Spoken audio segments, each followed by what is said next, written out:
হত্যা মামলার ৫ পলাতক আসামি ও ৩ মাদক কারবারিসহ ৮ জনকে গ্রেপ্তার করেছে র্যাব ৭।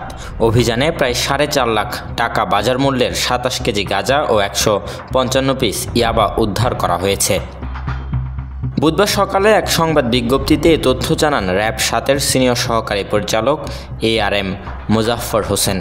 তিনি জানান, ৯ ও ১০ জুন চট্টগ্রাম নগর এবং ফেনী জেলার বিভিন্ন স্থানে ৫টি পৃথক অভিযান চালানো হয়।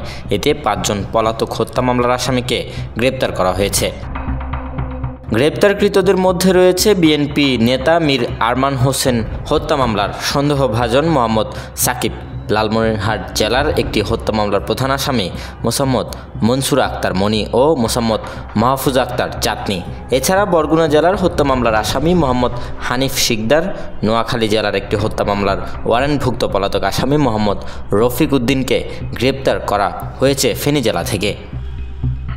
একই সময়ে নগরের বাকুলিয়া থানার তক্তারপুল এলাকায় মাদক বিরোধী অভিযানে মোহাম্মদ ইউসুফ, মোহাম্মদ রমজান ও মোহাম্মদ ইয়াসিন নামে ৩ মাদক কারবারিকেও গ্রেপ্তার করা হয়। গ্রেপ্তার হওয়া সকল আসামিকে সংশ্লিষ্ট থানায় হস্তান্তর করে তাদের বিরুদ্ধে আইনানুগ ব্যবস্থা গ্রহণ করা হয়েছে বলে জানান র্যাব ৭-এর সিনিয়র সহকারী পরিচালক ARM Mozaffar Hossain. Desk report, news now 24।